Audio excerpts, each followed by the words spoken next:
నమస్తే. ఇవాళ మన టాపిక్ డైమండ్ అవర్ సెల్ఫ్. మనం వజ్రం లాంటి వాళ్ళం. అవును, మనం వజ్రం లాంటి వాళ్ళం. వజ్రం కూడా గులకరాళ్ళల్లో కలిసి ఒక రాయిలా ఉంటుంది, ఒక రంగు రాయిలాగా.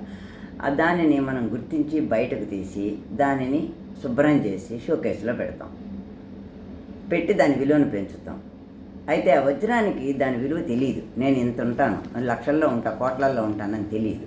అలాగే మనిషి కూడా తన విలువ తనకు తెలియదు. అయితే దాన్ని గుర్తించుకోవాలి. మనిషి బలహీనతలు ఏంటో తెలుసుకోవాలి ముందు. ఇలా బలహీనతల మధ్య పుట్టి మనిషి తను గుర్తించాల్సిన మొదటి విషయం ఏంటంటే తను మనిషిగా పుట్టాను అని. దానికి మనకు భగవంతుడికి థ్యాంక్స్ చెప్పుకోవాలి. రెండోది, భగవంతుడు తనకిచ్చిన వరాలు ఏమిటి, అవి మనలో ఏమున్నాయి, అసలు స్పెషల్ క్వాలిఫికేషన్స్ ఏంటి, అంటే ఏదైనా సపరేట్గా ఒక స్పెషాలిటీ ఉందా, ఒక విద్య అనేది ఏదైనా మన దగ్గర ఉందా అని తెలుసుకోవాలి. అలాంటివి ఏమంటే కొందరికి మంచి కళలు ఉంటాయి, కొందరికి గాత్రం ఉంటుంది, కొందరికి జ్ఞానం ఉంటుంది, కొందరికి వాగ్ధాటి ఉంటుంది, కొందరికి శారీరక మానసిక బలం ఉంటుంది, కొందరు అద్భుతంగా పాడతారు, అద్భుతంగా వంట చేస్తారు, అలాగే కొందరు క్రిటిసిజం చేస్తారు, కొందరు సర్కాస్టిక్గా మాట్లాడతారు. అయితే ఏ కళ మనలో ఉంది అనేది ముందు తెలుసుకోవాలి. ఈ 66 కళల్లో ఏదో ఒక కళ మన దగ్గర ఉంటుంది ఖచ్చితంగా. ఈ 66 కళలు లేకపోతే 67వ కళ ఒకటి ఉంది. ఏదది? పోరంబొక్క కళ. అది ఏంటంటే పనికిమాలినతనం. అది అందరిలోనూ ఉంటుంది జనరల్గా. అదన్నా ఉందేమో చూసుకోవాలి. అయితే వచ్చిన కళలను దాచుకోకుండా, వృధా చేయకుండా ఇతరులకు పంచాలి.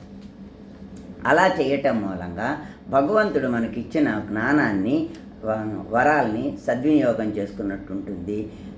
వాటి కళని భగవంతుని గౌరవించినట్టు అవుతుంది. అంతేగాని దాన్ని వృధా చేయకూడదు. అయితే ఒక్కొక్కప్పుడు మనిషి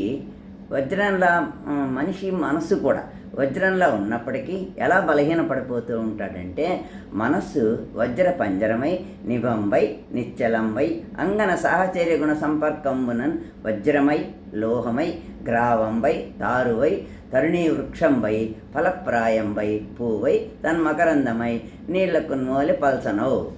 అంటే దీని అర్థం ఏంటంటే, ఇది 2 తీసుకుంటామండి.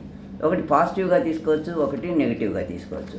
పాజిటివ్గా ఏంటంటే మామూలుగా ఎంత కఠినమైన మగవాడైనా సరే స్త్రీ అంగన సాహచర్య గుణ సంపర్కమునంటే స్త్రీ సాంగత్యం, స్త్రీ స్నేహం మూలంగా ఎంత ఫ్లెక్సిబుల్గా అయిపోతాడు అనేది ఒకటైతే, రెండోది ఏంటంటే ఎంత స్ట్రాంగ్ మైండ్, ఎంత స్ట్రాంగ్ పర్సనాలిటీ అయినా సరే వీక్నెస్కి గనక లోనైతే ఎంత బలహీనపడిపోతాడు, ఎంత వీక్ అయిపోతాడు, ఎంత నీరు గారిపోతాడు అనటానికి ఈ పద్యం అన్నమాట. అంటే మనిషి ఏంటంటే ఏదైనా ఒక చేంజ్ రావటం మొదలు పెడితే, లేదా బలహీనతలకు లోనైతే వజ్రం లాంటి మనిషి లోహమై అంటే బంగారం అయిపోయి, అంటే వజ్రం ఏమైపోతుంది, బంగారం అయిపోతుంది. వజ్రం కన్నా వాల్యూ తక్కువే కదా. గ్రావంబై అంటే రాయిలా ముద్దలాగా మారిపోతుంది. తారువై అంటే కొయ్యలాగా అయిపోతుంది. తర్ణీ వృక్షంబై అంటే పూల చెట్టులాగా మారిపోతుంది. ఫలప్రాయంబై అంటే పండులాగా మెత్తగా అయిపోతాడు. పూవై అంటే సుకుమారంగా అయిపోతాడు. తన్మకరందమై పూలో ఉండే మకరందం తేనెలాగా అయిపోతాడు.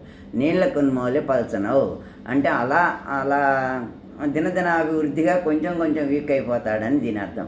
ఉంటామది. మీ ఉమాదేవి.